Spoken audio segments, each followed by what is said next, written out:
प्रवीण कुमार केसरी। व्यंग की वो आवाज जो सिर्फ सुनाई नहीं देती, महसूस होती है। वे शब्द नहीं लिखते, सच्चाई की धड़कनें लिखते हैं। उनकी रचनाएं हंसाती भी हैं और भीतर कुल हिला भी देती हैं, कभी व्यवस्था की नींव तक तो कभी हमारे अपने मौन तक। लेखक, कवि, गीतकार और अधिवक्ता, ये उनके परिचय के चार कोने हैं और बीच में एक विचार है, सच को सलीके से कहना, समाज को आईना दिखाना। इस बार वे लेकर आए हैं अपनी नई व्यंग रचना, शौचालय उपलब्धि या त्रासदी। एक ऐसा व्यंग जो केवल पढ़ा नहीं जाता बल्कि भीतर तक महसूस किया जाता है, जहां हंसी एक बहाना है और सच्चाई पूरी कहानी। आज जिनके घर में कुछ हो या ना हो, लेकिन अगर एक अदद शौचालय है तो समझिए वो इंसान नहीं, वीआईपी है। समाज में उसकी इज्जत अचानक 2 फुट बढ़ जाती है। जिस घर में एक शौचालय हो, वहां का सिकुड़ा हुआ सीना भी 56 इंच का अनुभव करने लगता है, भले ही गैस सिलेंडर की जगह उपले जल रहे हों। शौचालय अब केवल सुविधा नहीं, सामाजिक प्रतिष्ठा का प्रतीक बन चुका है। इससे न केवल हैजा जैसी बीमारियां दूर रहती हैं, बल्कि शमशान घाट तक की लाइन भी छोटी हो जाती है। वरना जरा सोचिए, बाहर खुले में बैठना और ऊपर से किसी का साइकिल से आकर घंटी बजा देना, अबे हटो, रोड पर क्या कर रहे हो। हम मानते हैं कि इस देश में कॉमन सेंस दुर्लभ है, लेकिन एक अदद शौचालय आदमी और कुत्ते के बीच वो बारीक लकीर खींच देता है जिसे हम सभ्यता कहते हैं। लेकिन असली कॉमेडी तो तब शुरू होती है जब घर के 5 लोगों में से 4 को एक साथ शौच आपातकाल हो जाए। अब एक ही बाथरूम और 4 फ्रंटलाइन वॉरियर्स। उस समय घर का माहौल किसी ये चुनावी बूथ जैसा हो जाता है। पहले मैं जाऊंगा, नहीं मुझे जाना है, तू कल भी पहले गया था। ऐसे में कुछ योद्धा हार मानकर अंधेरे में निकल पड़ते हैं, कभी इस गली के मोड़ पर, कभी इस नाले के किनारे, कभी पड़ोसी की दीवार के साथ, और चेहरे पर ऐसा भाव कि जैसे देश की सीमा की रक्षा करने जा रहे हो। ऐसी एक दिन मैंने देखा, कुछ कुत्ते बड़ी बेरहमी से भौंक रहे थे। सोचा कि शायद कोई चोर उचक्का आया होगा, पर जूम इन करने पर पता चला वो तो मेरे अपने पड़ोसी थे, मेरी ही दीवार से सटकर प्राकृतिक क्रिया में लीन। मैंने हिम्मत दिखाई और कुत्तों को भगाया।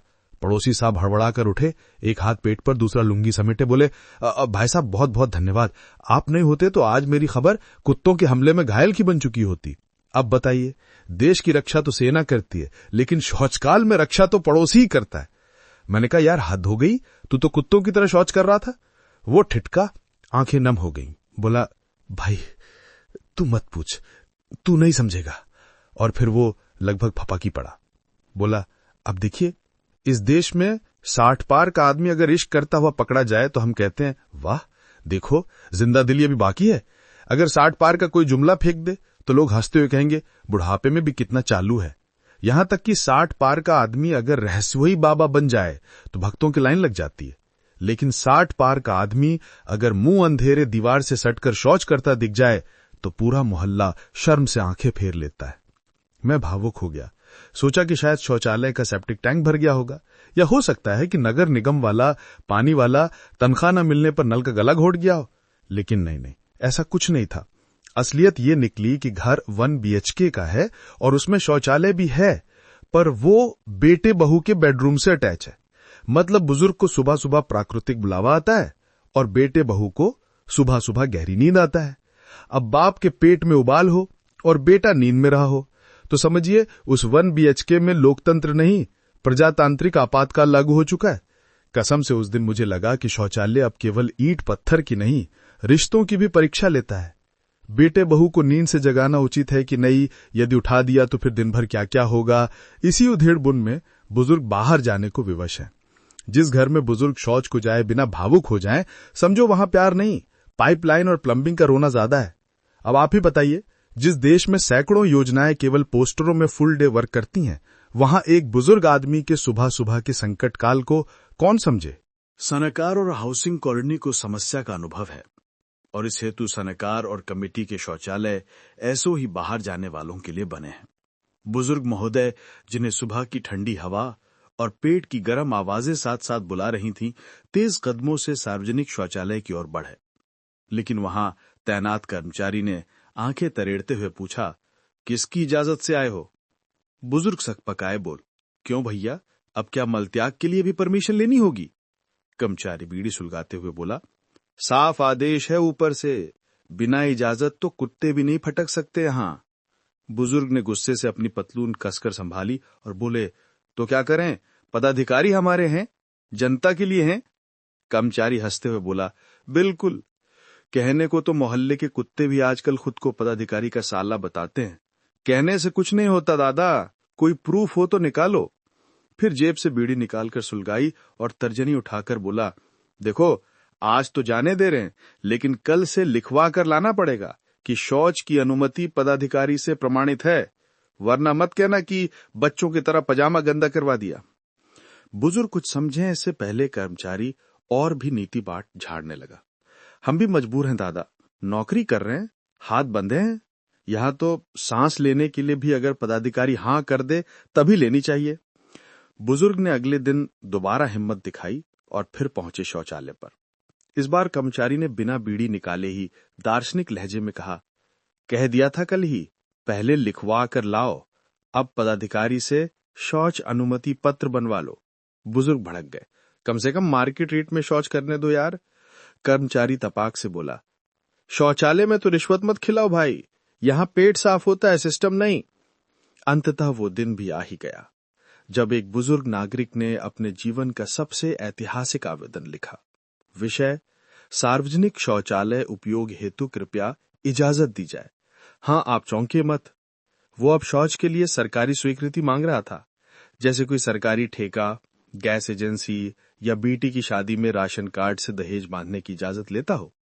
आवेदन में स्पष्ट उल्लेख किया गया कि कर्मचारी ने कहा है कि अब शौच हेतु इजाजत लेना जरूरी है। परंतु जनाब, समस्या वहां से शुरू हुई जब पता चला कि पदाधिकारी सीधे जनता से नहीं मिलता। अब सवाल ये उठा कि तो क्या करें? उत्तर आया, चमचा खोजो। क्योंकि जैसा कि कहावत है कि जिस तरह आत्मा को स्वर्ग जाने के लिए बीच में पीपल का पेड़ होना आवश्यक है, उसी तरह पदाधिकारी से मिलने के लिए बीच में चमचा होना परम आवश्यक है। पदाधिकारी खुद भगवान से मिलने का समय निकाल ले, लेकिन अगर चमचे के बिना आम आदमी मिलने आ गया तो चमचा क्या? अब मोहल्ले के चमचे भी कोई छोटे मोटे स्कूली चम्मच नहीं रहे, बल्कि स्टील के सिल्वर कोटेड बहुउपयोगी चम्मच हैं। एक चमचे ने डंके की चोट पर कहा, देखिए साहब, मोहल्ले का हर काम हमारे थ्रू होना चाहिए, वरना हम ऊपर तक शिकायत कर देंगे। ऊपर का मतलब नेता, मंत्री, संतरी, समझे? और फिर जोड़ा, हमारे भी कमाने के दिन आए हैं। अब आप ही बताइए, मोहल्ले का शौचालय इजाजत भी हमारे बिना निकल गया तो कल को टेंडर कौन दिलवाएगा? बुजुर्ग ने भरे गले से कहा, अरबी के पत्ते पर गिरा पानी तो पकड़ लिया जाए, पर पदाधिकारी का असली चमचा हाथ नहीं आता।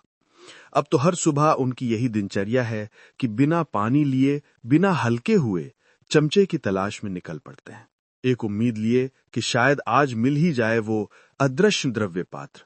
और अंत में उनका प्रार्थना पत्र भगवान के नाम कि हे परमेश्वर, आज कुछ मिले या न मिले, पर एक अदद चमचा जरूर दिला देना, ताकि इजाजत मिल जाए और ये पूरा देश सार्वजनिक शौचालय में बदलने से बच जाए।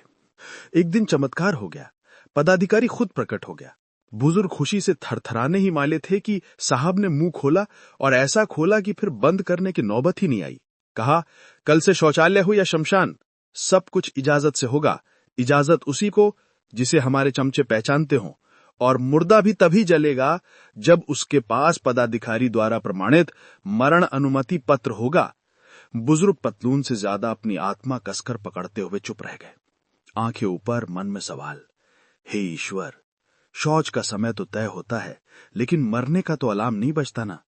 और जब मृत्यु भी परमिशन आधारित हो जाए तो जीना तो सिर्फ प्रतीक्षा सूची का सदस्य बनकर रह जाता है। बुजुर्ग सोचने लगे, ऐसी व्यवस्था में तो आग लगनी चाहिए, और अगर नहीं लगी तो कम से कम एक सरकारी माचिस का ही इंतजाम हो जाए। पर क्या करें, आजकल सच बोलना भी जुर्म है। उन्होंने चेताया, भैया, अगर किसी दिन मेरी बातों पर इनकम टैक्स छापा या देशद्रोह का आरोप लग जाए तो मेरा नाम मत लेना, नहीं तो संविधान की धाराएं, कानून की किताबें और सोशल मीडिया के ट्रोल मेरा अच्छाई का मांस नोच कर ले जाएंगे।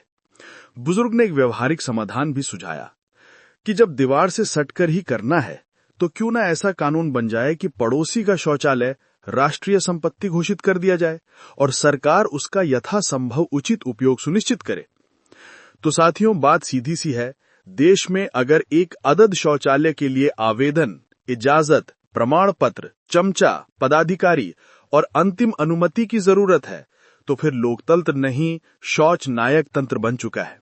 जहां नीयत साफ नहीं तो नालियां क्या खाक साफ होंगी। बुजुर्ग तो निकल लिए बीड़ी सुलगाते कर्मचारी को प्रणाम करते हुए, पर जाते जाते कह गए, बाकी आप जानिए जनाब, अब इस व्यवस्था में हल्का होना तो दूर, हंसते रहना भी परमिशन से जुड़ चुका है। मेरी तो विनती इतनी है कि अब पड़ोसी की दीवार की जगह पड़ोसी के शौचालय में जाने के संवैधानिक अधिकार का बिल पास हो जाए, क्योंकि शौच स्वतंत्रता ही सच्चा लोकतंत्र है, बाकी तो ताले और चमचे की तानाशाही है।